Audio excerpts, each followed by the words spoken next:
दोस्तों, मेरा YouTube channel teaching पोल mathematics solutions में आपका पुनः स्वागत है। आज हम एक्सरसाइज 8.2 का इंट्रोडक्शन करेंगे। इंट्रोडक्शन में हम ट्रिगोनोमेट्रिकल रेशियो का एंगल 45, 30, 60 का वैल्यू निकालेंगे। जैसे कि साइन 45 का कितना वैल्यू होगा, कॉस 45 का कितना वैल्यू होगा, टेन 45 का कितना वैल्यू होगा, साइन 30 का कितना वैल्यू होगा, साइन 60 का कितना वैल्यू होगा। और हम ट्रिगोनोमेट्रिकल रेशियो का एंगल 0 और 90 का एक सेपरेट वीडियो बनाएंगे, जो आगे बनाएंगे। अभी हम ट्रिगोनोमेट्रिकल रेशियो का 45 का एंगल का वैल्यू और 30 एंड 60 का वैल्यू निकालेंगे। ट्रिगोनोमेट्रिक रेशियो ऑफ 45 डिग्री, यहाँ पे जब लिख दें इंट्रोडक्शन ऑफ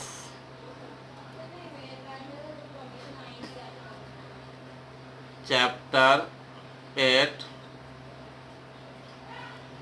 एक्सरसाइज 8.2।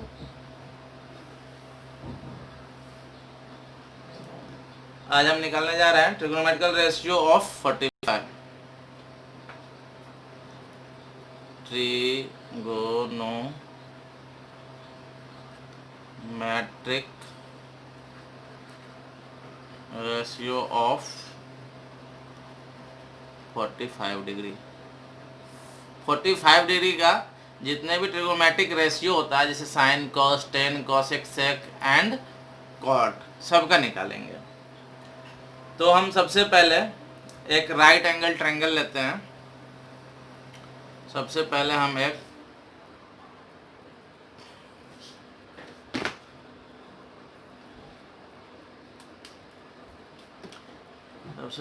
एक राइट एंगल ट्रायंगल लेते हैं।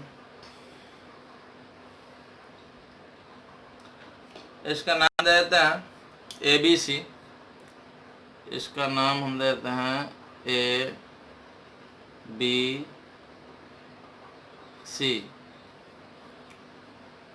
या इसको B को यहाँ रख देते हैं, C को यहाँ रख देते हैं। राइट एंगल कितना कहाँ पे है? B पे है। राइट एंगल हमारा B पे है। एंगल A पे विचार करते हुए ट्रिगोनोमेट्रिक रेशियो 45 डिग्री का वैल्यू निकालेंगे।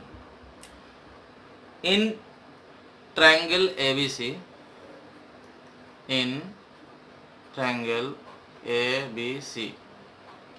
Right angle at B, right angle at B. If one angle is 45, if one angle is 45, then the other angle is also 45, then the other angle is also 45 degree. That is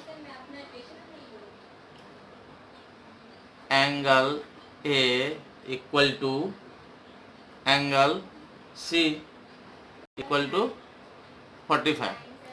In triangle ABC, triangle ABC में right angled at B, right angle हमारा B पे है। If one angle is 45, एक angle को यदि हम 45 मान लें, then the other angle is also 45। ये 90 है, ये 45 है, तो ये तीसरा क्या हो जाएगा? ये भी 45 हो जाएगा। कैसे? क्योंकि किसी भी ट्रायंगल का तीनों एंगल का सम ऑफ कितना होता है? 180, यानी कि angle A plus angle B plus angle C equal to 180 degree. Angle A को हम 45 मान चुके हैं, एंगल बी हमारा 90 डिग्री है। देन एंगल सी क्या हो जाएगा, 90 और 45 कितना हो जाएगा, 135 degree plus angle C equal to 180 degree. Angle C equal to 180 degree minus 135 degree. Angle C equal to कितना हो गया, 180 में से 35 घटा लो, 10 में से 5 गया 5, ये बचा 7, 7 में से 3 गया 4, 1 में से गया 0, यानी कि 45। तो हमने यही लिखा है कि इफ वन एंगल इज 45, एक एंगल को यदि हम 45 मान लिए, then the other angle is also 45। तो अदर एंगल कौन बच गया, एंगल सी बच गया, क्योंकि एंगल बी तो राइट एंगल है। राइट एंगल मीन्स होता है 90 डिग्री। एक एंगल को यदि हम 45 में मान लिए हैं तो दूसरा एंगल जो है वो ऑलरेडी कितना हो जाएगा, 45 ही हो जाएगा, क्योंकि ये हमारा एंगल बी 90 डिग्री है। Then also 45, that is angle A equal to angle C, अर्थात angle A equal to angle C हो गया।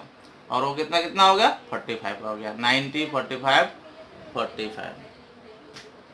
फिगर से, फिगर में हम क्या देख रहे हैं, तो हम लोग ये भी जानते हैं कि इक्वल एंगल का अपोजिट साइड भी इक्वल होता है, यानी कि ये एंगल और ये एंगल इक्वल है 45 45। तो इस एंगल का अपोजिट साइड ये और इस एंगल का अपोजिट साइड ये, इक्वल एंगल का अपोजिट साइड्स भी सेम होते हैं, यानी कि बराबर कोण के सामने वाली भुजा भी बराबर होती है। तो एंगल ए के सामने वाली ये BC और एंगल C के सामने वाली ये साइड एंगल साइड AB, ये दोनों क्या होगा, आपस में बराबर होगा, यानी कि AB इक्वल टू क्या हो जाएगा, BC। इसलिए ये हो जाएगा, सो AB इक्वल टू BC। अब मान लो कि ये AB वैसे एंगल ए के सामने वाली जो साइड है BC, एंगल ए के सामने वाली साइड को स्मॉल ए से लिखते हैं, ठीक है। तो दोस्तों जब हमारा BC हो गया A, BC हो गया A, तो BC के इक्वल क्या है, हमारा AB है। तो BC यदि A हो गया तो AB हमारा क्या हो जाएगा, ये भी A हो जाएगा। क्यों, क्योंकि ये साइड और ये साइड इक्वल है, ये A हो गया तो ये हमारा AB हो गया।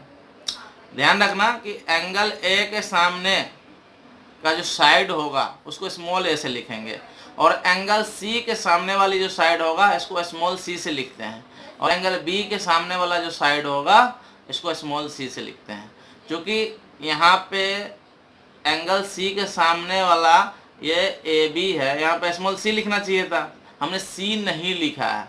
C इसलिए नहीं लिखा है कि एंगल A के सामने वाली साइड जो BC है इसको हम A ले लिए हैं, और हमें पहले से पता है कि BC के इक्वल में AB है, तो BC हमने A ले लिया है, तो AB भी हमारा क्या हो जाएगा, A ही हो जाएगा। यानी कि हम नीचे में लिख सकते हैं,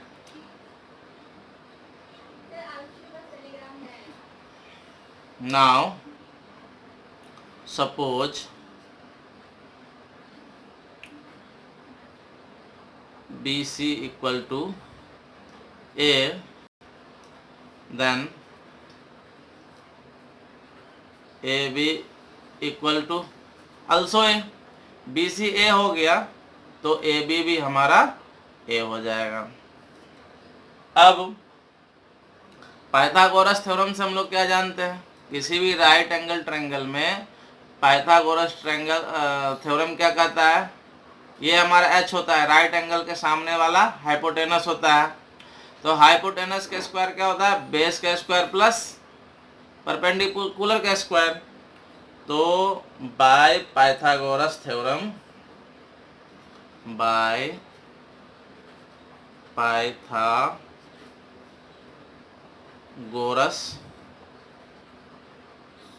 थ्योरम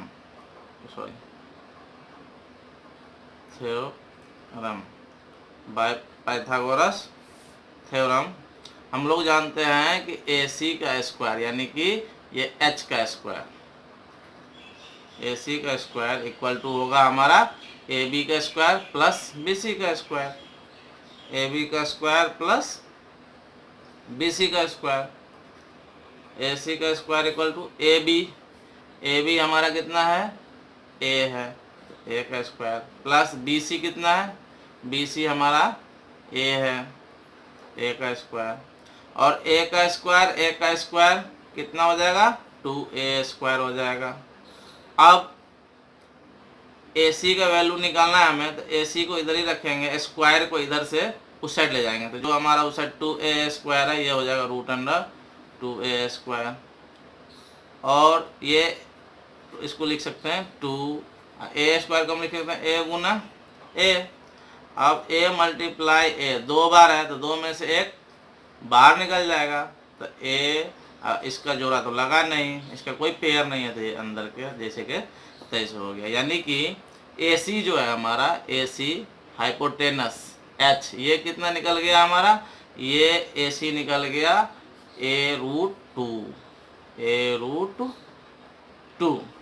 अब हमारा तीनों साइड्स पता है, तो अब हम ट्रिग्नोमेट्रिकल रेशियो लगा सकते हैं एंगल A के लिए, यानी कि sin 45। तो निकालो भाई sin 45 डिग्री। साइन होता क्या है दोस्तों, साइन होता है परपेंडिकुलर बाय हाइपोटेनस। क्या होता है, परपेंडिकुलर डिवाइडेड बाय हाइपोटेनस। इसको शॉर्ट में लिख सकते हैं P/H, और हमारा P कितना है, अगर इस एंगल के ऊपर विचार करें हम, तो इस एंगल के सामने वाला साइड ये हो जाएगा, ये परपेंडिकुलर हो गया, और ये हो गया मीन्स BC कितना है A है, A बाय हाइपोटेनस हमारा कितना है A√2। अब A से A कट रहा है, A 1 जाओ A 1 जा A, कितना हो गया 1/√2, यानी कि हमारा वैल्यू क्या निकल गया, sin 45 का वैल्यू हो गया 1/√2। इस तरह से cos 45 cos होता क्या है, cos होता है हमारा बेस बाय हाइपोटेनस, और बेस इस एंगल के लिए हम विचार कर रहे हैं, तो इसके सामने वाला परपेंडिकुलर ये हो गया बेस AB भी हमारा कितना है A है, यानी कि बेस, इसको शॉर्ट में लिख दो तो B/H, B मीन्स बेस, अब बेस हमारा है कितना A है, तो A/H, H कितना है, H है A√2, A से A कट जाएगा, A 1 जाए कितना हो गया 1/√2। यानी कि हम दोस्तों क्या देख रहे हैं, sin 45 का वैल्यू भी 1/√2 है, और cos 45 का वैल्यू भी 1/√2 ही निकला।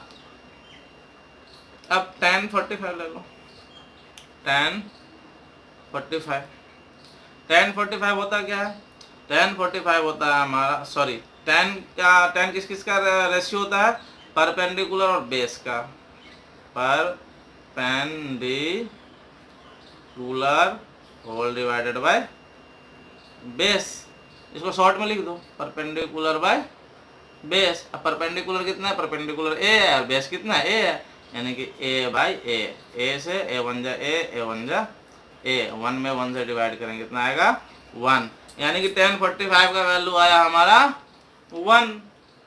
अब क्योंकि हम जानते हैं साइन को उल्टा कर देंगे तो कॉसेक होता है, साइन का उल्टा क्या होता है दोस्तों, कॉसेक, यानी कि कॉसेक 45 डिग्री किसका उल्टा हो जाएगा, साइन को उल्टा कर देंगे 1/sin 45।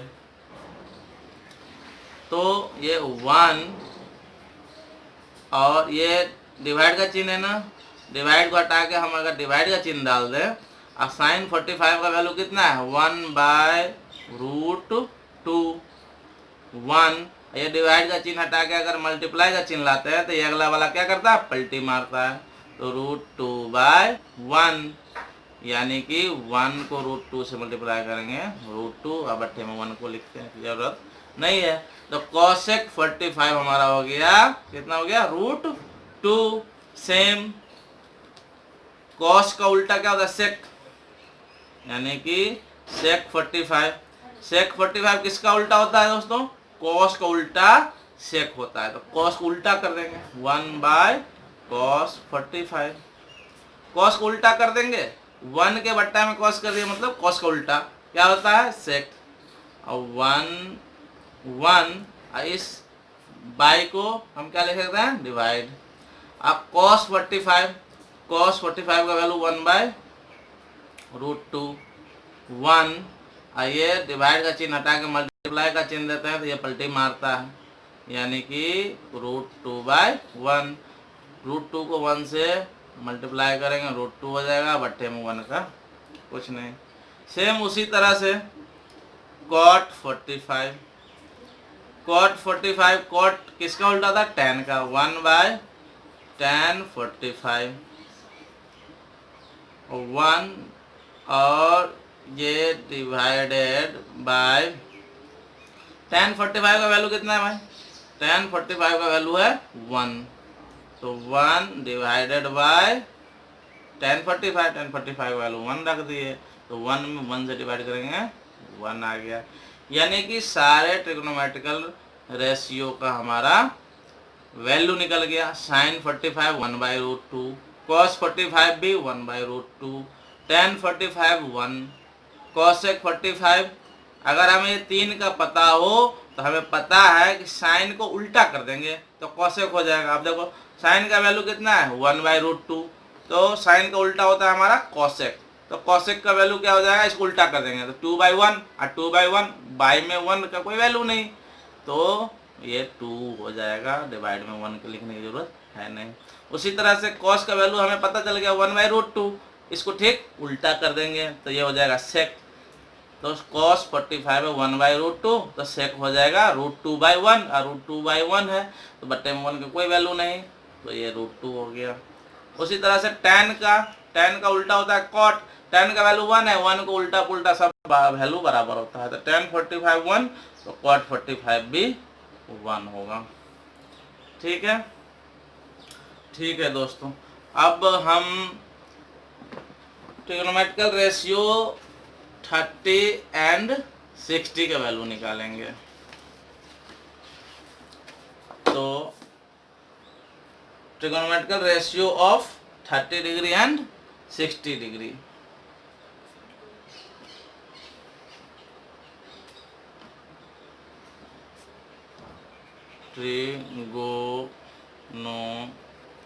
ट्रिगोनोमेट्रिक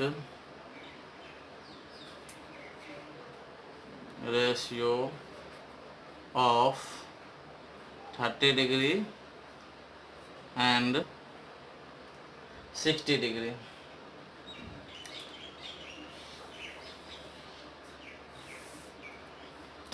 दोस्तों दिक्कत हो तो कई बार रिवाइज करके वीडियो को देख लेना। Let us now calculate the trigonometric ratio of 30 and 60. Let us now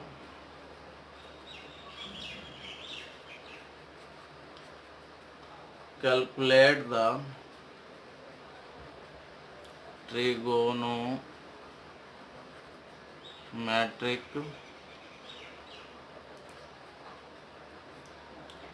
ratio of 30 degree and 60 degree. Consider an equilateral triangle. हम लोग विचार करेंगे एक इक्विलेटरल ट्रायंगल पे। Consider an equilateral triangle ABC, एक ABC इक्विलेटरल ट्रायंगल लेंगे और इस पे विचार करेंगे। एक ट्रायंगल हमारा है, इक्विलेटरल ट्रायंगल है, जिसकी सारी साइड इक्वल हो। ABC लेंगे, ABC, ABC एक इक्विलेटरल ट्रायंगल लिए। सिंस इसलिए इक्विलेटरल लिए तो क्या हो जाएगा, सारे साइड्स सेम हो जाएगा। Since each angle is an equilateral triangle is 60, since each angle in an equilateral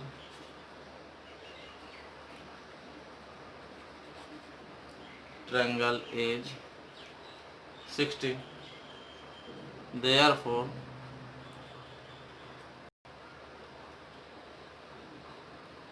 angle A equal to angle B equal to angle C equal to कितना हो जाएगा, 60। अब हम क्या करते हैं, let us now calculate the trigonometric ratio of 30 and 60। अब हम निकालेंगे 30 एंड 60 का। कंसीडर एन इक्विलेटरल ट्रायंगल, हम एक इक्विलेटरल ट्रायंगल पे विचार करते हैं, ABC पे। एक इक्विलेटरल ट्रायंगल हमारा ABC है, जिसकी सभी साइड क्या हो जाएंगे, इक्वल।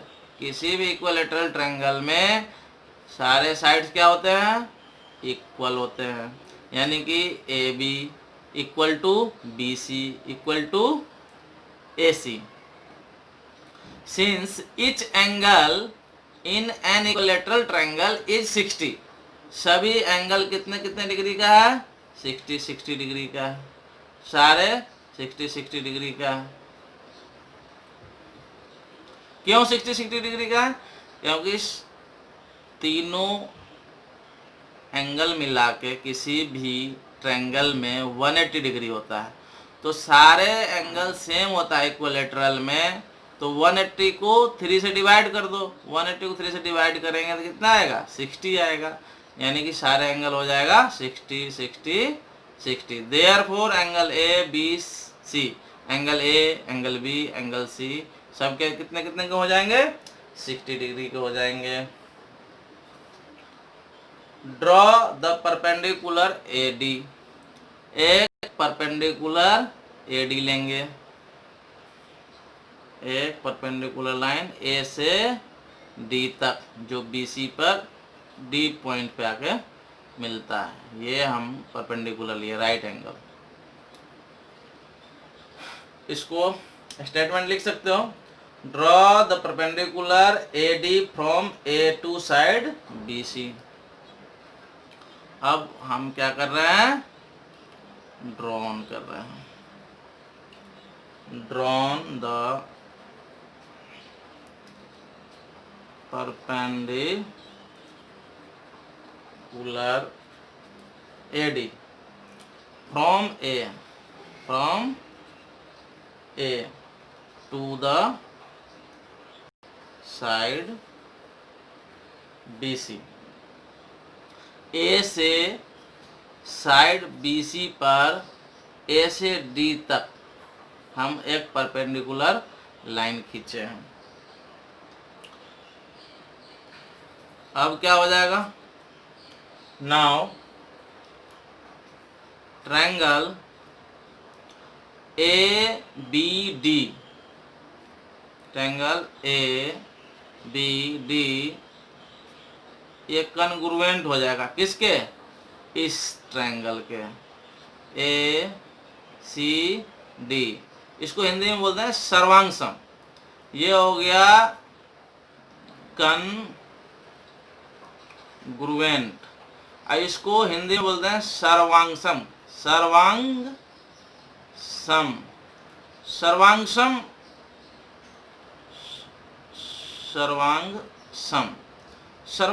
का मतलब है, अंग्रेजी के वर्ड से पता नहीं चला, लेकिन हिंदी के वर्ड से पता चला। सर्वांगसम का मतलब सर्व अंग समान। जितने भी कोरस्पॉन्डिंग अंग हैं इसके सारे अंग समान हो जाएंगे। ये दोनों ट्रायंगल में जो कोरस्पोंडेंस एंगल हो या साइड हो सब समान हो जाएंगे। सर्वांगसम का मतलब सर्व अंग समान, सर्व अंग समान, सभी अंग क्या हो जाएंगे, समान हो जाएंगे।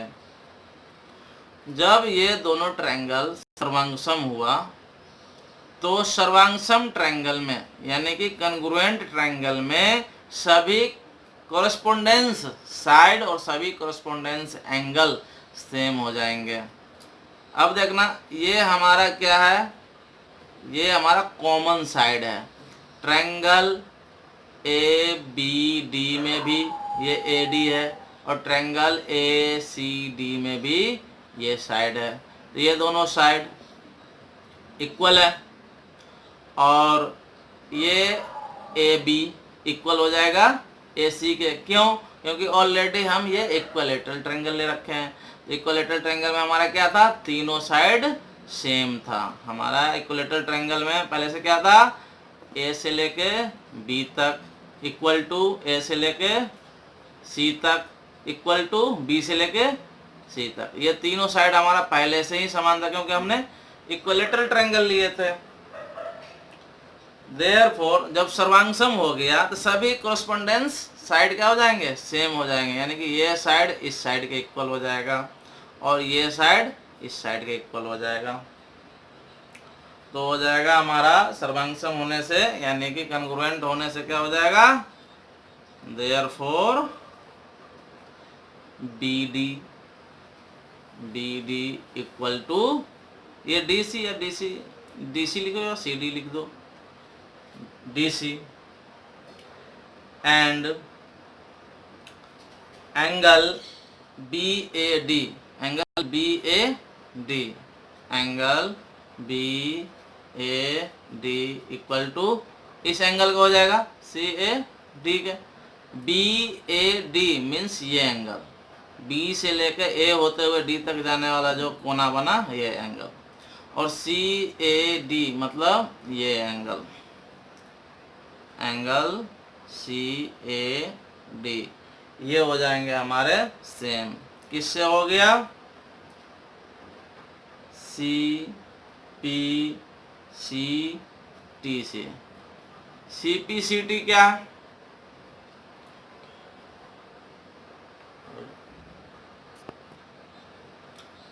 दोस्तों सी पी सी टी क्या है, सी पी सी टी होता है corresponding part of congruent triangle. इसको लिख देते हैं, कॉरस्पॉन्डिंग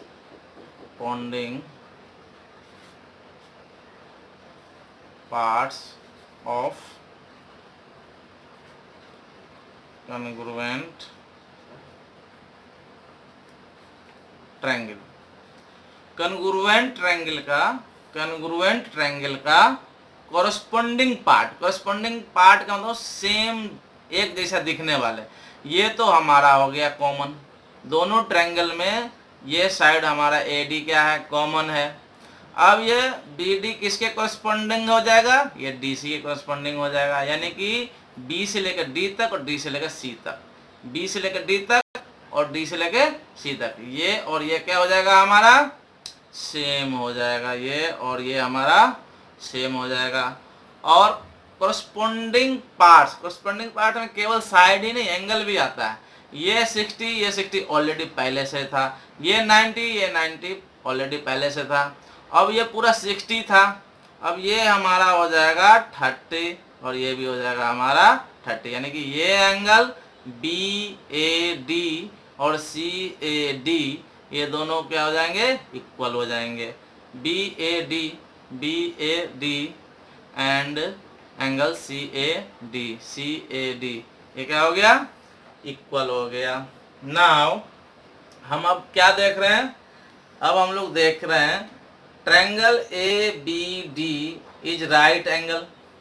ट्रायंगल ए ऐसे लिखो ए डी बी, ये राइट एंगल है।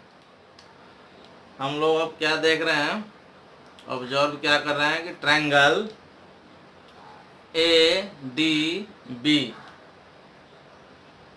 is a right angle triangle, is a right angle triangle at D with angle BAD equal to 30 and angle ABD equal to 60, ABD 60। दोस्तों ये 30 हुआ कैसे था? ये 30 हुआ था, ये 90 डिग्री हमारा है और ये 60 डिग्री है, तो ये कितना हो जाएगा? ये हमारा, चूंकि यहाँ पर लिख सकते हैं since angle ABD plus ADB, angle ADB plus BAD, angle BAD equal to 180। अब हमारा ABD हम ऑलरेडी पहले से इक्विलेटरल ट्रायंगल ले लिया है। इक्विलेटरल ट्रायंगल में एंगल B हमारा कितना था? 60 डिग्री था। एंगल B हमारा 60 था, तो 60 प्लस ADB हम यहाँ पे कितना लिए? 90 डिग्री राइट एंगल लिए हैं, तो 90 plus angle BAD equal to 180। इसलिए angle BAD equal to 180 degree. अब माइनस ये 90 और 60 कितना हो जाएगा? 90 और 60 150 इधर प्लस में है, उधर जाकर माइनस में हो जाएगा 150 डिग्री, और 180 में से 150 गया, कितना बच जाएगा? 30 डिग्री हो जाएगा। यानी कि BAD जो है, एंगल BAD हमारा कितना निकला? 30 डिग्री। यानी कि BAD हमारा कितना निकला? यहाँ पर लिख सकते हैं 30 डिग्री निकल गया। तो दोस्तों, जो अब हमारा हमने क्या ऑब्जर्व किया? ऑब्जर्व किया कि angle triangle ADB is a right angle triangle. ये राइट एंगल ट्रायंगल है हमारा, ये हमारा राइट एंगल ट्रायंगल है। एट डी पे राइट एंगल है, with angle BAD, angle BAD कितना है?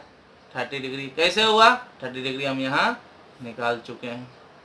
एंगल BAD कितना आया है? ये आया है 30 डिग्री।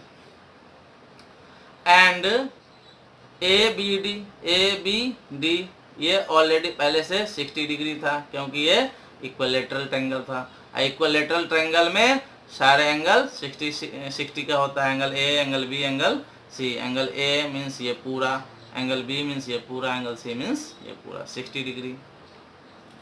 अब हम विचार करेंगे किस पे? ADB पे। ADB में दोस्तों हम लोग जानते हैं कि अब ये देखो, हम इसको यदि हम AB को A मान लें, अगर हम इसका नाम चेंज करते हैं, इसको C मान लें, अगर ये C है तो इसके सामने वाला C, तो सामने वाला को C नहीं मान के हम इसको A मान लेते हैं, क्योंकि साइड को A मानते हैं। तो लेट अस हम मान लेते हैं, let AB equal to A, AB equal to A, यानी कि ये यहाँ से यहाँ तक हम इसको मान लिए कितना? A मान लिए। और जब AB हमारा A है, तो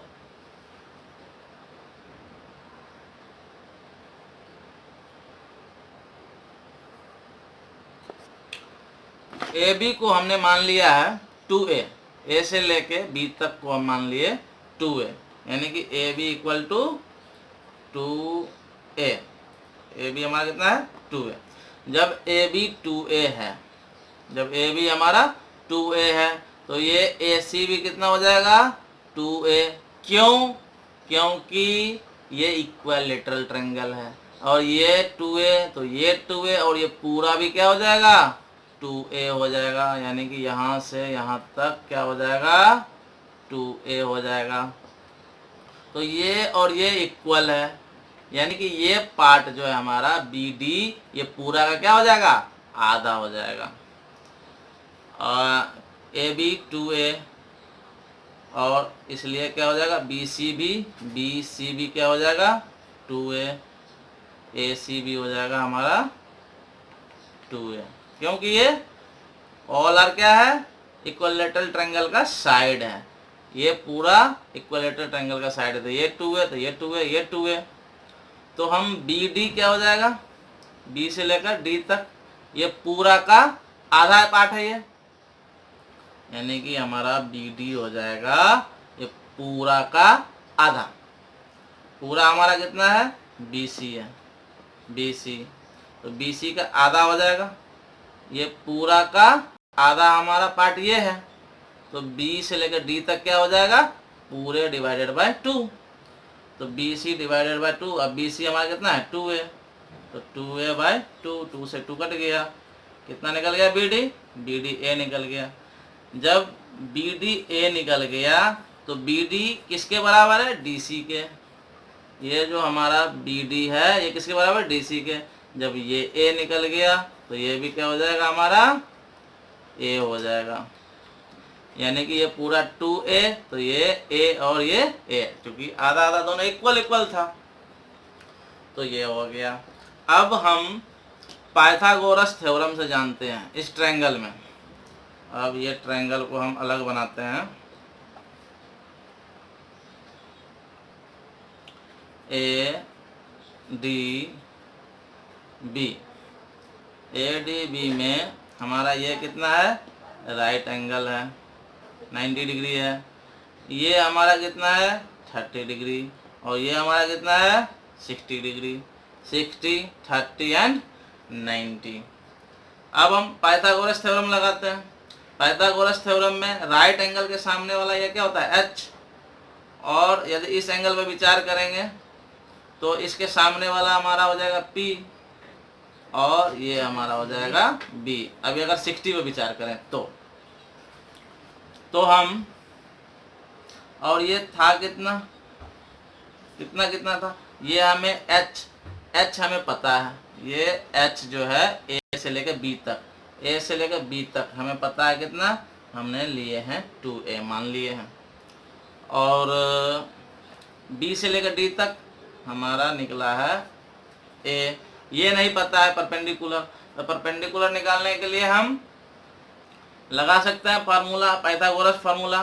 पाइथागोरस फार्मूला क्या कहता है दोस्तों, पाइथागोरस फार्मूला कहता है h square equal to p square plus b square, यानी कि हाइपोटेनस का स्क्वायर इक्वल टू परपेंडिकुलर का स्क्वायर प्लस बेस का स्क्वायर।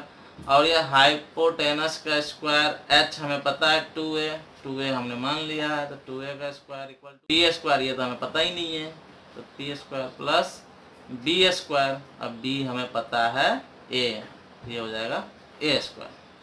अब ये 2a का स्क्वायर कितना हो जाएगा दोस्तों, 2 का स्क्वायर 4, a का स्क्वायर a स्क्वायर, अब माइनस a स्क्वायर इधर ले आओ, उधर बच गया p square.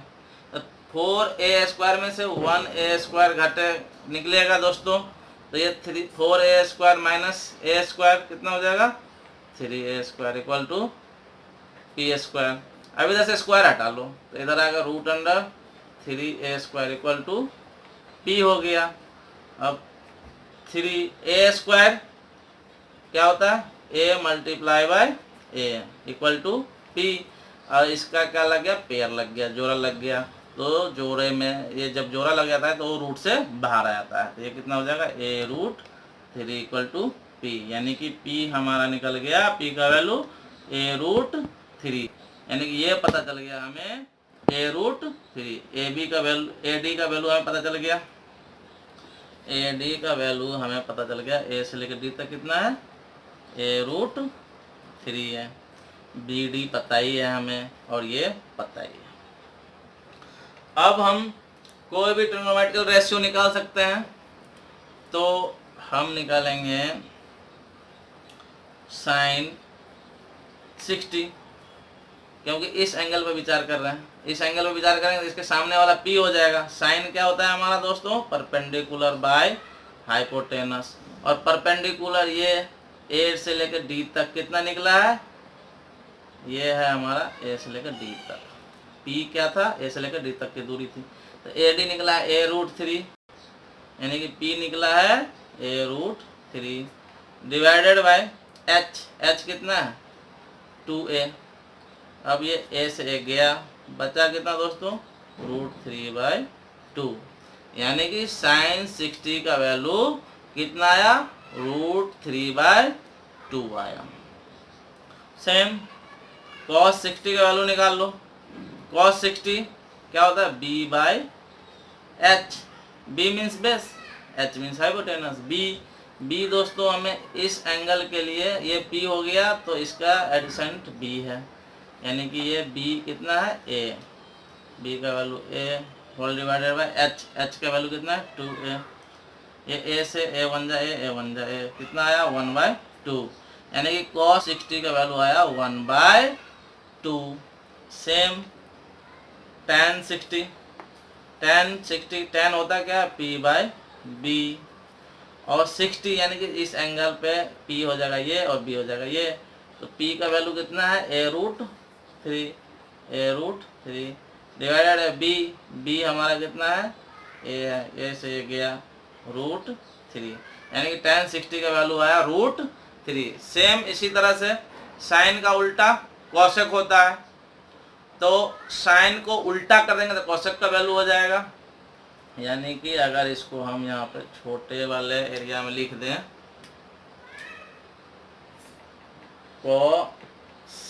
Cosec 60 degree, sign 60, sign का उल्टा होता है कोसेक, तो साइन 60 का वैल्यू है √3/2, तो साइन को उल्टा कर देंगे तो ये हो जाएगा कोसेक का वैल्यू, तो साइन का वैल्यू है, साइन 60 का वैल्यू है √3/2, तो ये कोसेक का वैल्यू हो जाएगा 2/√3।